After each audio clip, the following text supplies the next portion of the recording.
अस्सलाम वालेकुम dear students, welcome to FR tutorials. तो आज का हमारा टॉपिक है कंपोजिशन ऑफ अ स्केलेटन। तो स्केलेटन को हम पहले ही डिस्कस कर चुके हैं कि ये एक फ्रेमवर्क होता है जो एक बॉडी को मखसूस शेप एंड स्ट्रक्चर देता है और इनको और बॉडी को सपोर्ट करता है। तो आज हम कंपोजिशन ऑफ स्केलेटन पढ़ेंगे कि जो स्केलेटन है, ढांचा है, ये किस चीजों से बना होता है, कौन से पार्ट से बना होता है। तो human skeleton is composed of two types of connective tissues which is bone and cartilage. तो ह्यूमन स्केलेटन दो टाइप ऑफ कनेक्टिव टिश्यू से बना होता है, जो बोन एंड कार्टिलेज है हमारे पास। तो कनेक्टिव टिश्यू क्या है? कनेक्टिव टिश्यू वो टिश्यूज जो बॉडी के दूसरे टिश्यूज के दरमियान कनेक्शन पैदा करता है और इनको सपोर्ट करता है, तो इसको क्या कहते हैं? इसको कनेक्टिव टिश्यूज कहते हैं। फॉर एग्जांपल हमारे पास ब्लड है तो एक कनेक्टिव टिश्यू है। ब्लड जो है सारे बॉडी में मूवमेंट करता है और जो सेल्स है इनको नरिशमेंट प्रोवाइड करता है। तो सारे बॉडी में मूवमेंट करता है, सारे बॉडी सेल्स को कनेक्शन में रखता है। तो ये हमारे पास क्या है? कनेक्टिव टिश्यूज हैं। इसी तरह बोन्स है जो बॉडी को एक मखसूस शेप देता है, मुख्तलिफ आर्गन जो बॉडी है इनको सपोर्ट करता है। तो ये हमारे पास क्या है? ये कनेक्टिव टिश्यूज हैं। तो connective tissues bone and cartilage हैं। लेकिन आज के लेक्चर में जो हम पहले बोन डिस्कस करेंगे और फिर दूसरे लेक्चर में पार्ट 2 में हम कार्टिलेज डिस्कस करेंगे। तो पहले हम बोन की बात करते हैं। अच्छा, एक और बात हो, तो जो बोन एंड कार्टिलेज की स्टडी है इसको क्या कहते हैं? इसको ऑस्टियोलॉजी कहते हैं। द स्टडी ऑफ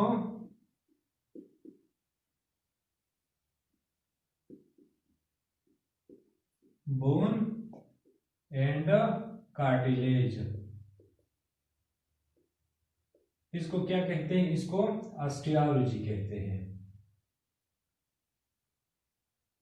तो ऑस्टियोलॉजी क्या है? The study of bones and cartilage is called osteology.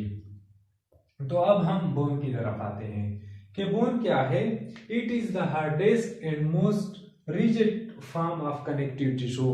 Bones आप लोग देखते हैं कि इंतहाई सख्त टाइप होते हैं। तो ये इंतहाई सख्त टाइप ऑफ कनेक्टिव टिश्यूज हैं स्केलेटन का। अब बोन्स के जो स्केलेटन, इनके फंक्शंस क्या है कि it gives shape and structure to the body. तो ये बॉडी को सपोर्ट करता है, मखसूस शेप और स्ट्रक्चर बॉडी को देता है, जो स्केलेटन या जो बोन है हमारे पास। इसके अलावा जो provide support and protect the internal organs. जो स्केलेटन है, बॉडी के जो इंटरनल सॉफ्ट ऑर्गन्स हैं, तो ये इनको प्रोटेक्ट करता है। जिस तरह हमारा हार्ट है, दिल है, लंग्स हैं, तो इनको ये चेस्ट कैविटी जो है, रिब केज, इनको प्रोटेक्ट करता है।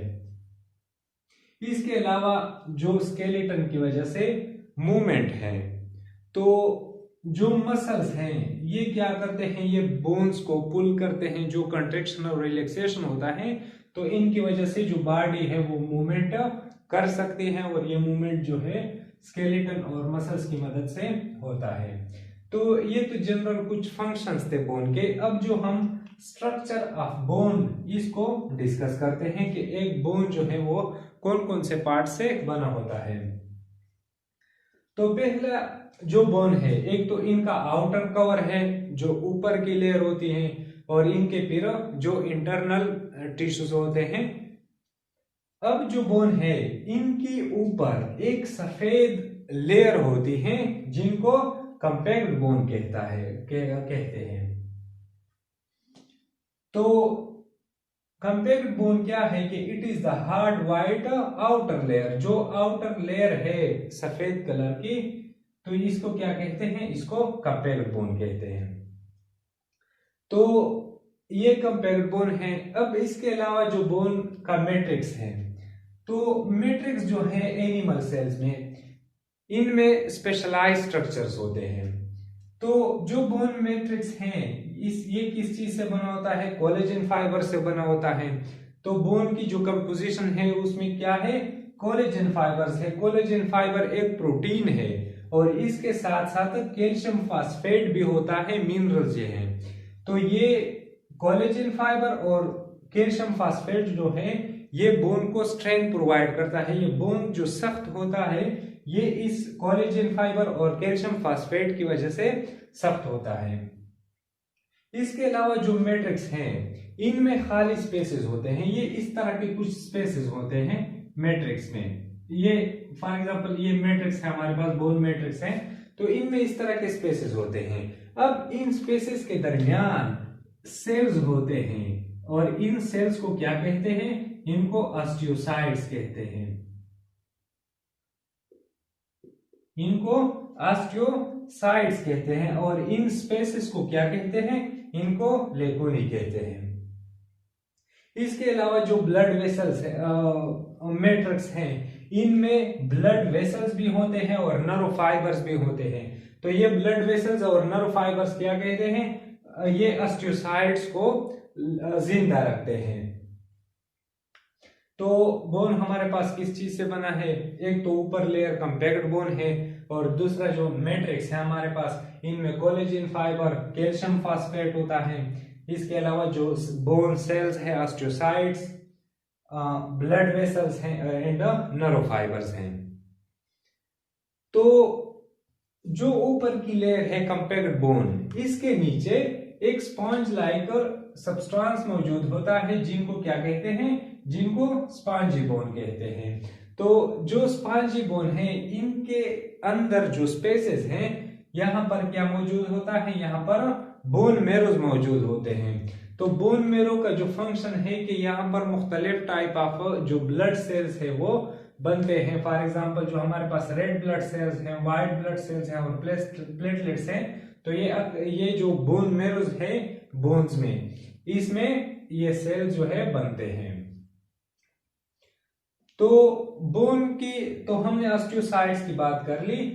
बोन में 3 टाइप्स ऑफ सेल्स होते हैं। ऑस्टियोब्लास्ट होते हैं, ऑस्टियोसाइट्स होते हैं एंड ऑस्टियोक्लास्ट होते हैं।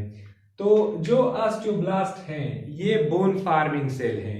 ये बोन में जो ऑर्गेनिक मैटर है इनकी डिपोजिशन करते हैं और बोन को फॉर्म करता है, बनाता है। दूसरे हमारे पास ऑस्टियोसाइट सेल हैं। तो ऑस्टियोसाइट सेल जो हैं ये बोन को हेल्दी रखता है। ये जो कंटेंट है इनको मेंटेन रखता है कि कितने जो कैल्शियम है इनकी बोन में डिपोजिशन हो गई है और कितने जो कैल्शियम इनकी रिजॉर्प्शन हो गई है। तो ये बोन की जो हेल्थ है इनको मेंटेन रखता है। और तीसरा हमारे पास जो है ऑस्टियोक्लास्ट सेल्स हैं। तो ऑस्टियोक्लास्ट सेल्स क्या हैं कि इनको बोन ईटिंग सेल भी कहते हैं कि ये बोन को डिस्ट्रॉय करते हैं। ये किस तरह के? जब ब्लड में कैल्शियम की कमी हो जाती है तो ये बोन से कैल्शियम को रिजर्व करता है और फिर इनको ब्लड में रिलीज कर देता है और इस तरह ब्लड में जो कैल्शियम की मिकदार है, अमाउंट है, वो नॉर्मल हो जाती है। तो ये हमारे पास बोन है। अच्छा, एक और बात कि ये जो बोन है ये हमारे पास इस तरह होता है कि इनका जो साइड का पोर्शन है ये इस तरह, फिर ये यहाँ पर ये जो एंड्स हैं इनके ये उभरे हुए होते हैं। तो इनको क्या कहते हैं? ये इस एंड्स को एपिफाइसिस कहते हैं और ये जो दरमियान का पोर्शन है इनको डायफाइसिस कहते हैं। तो ये जनरल नॉलेज के लिए आप सीख लें। तो ये हो गई है, ये लेक्चर जो है बोन का है और इसके बाद जो हम कार्टिलेज को डिस्कस करेंगे।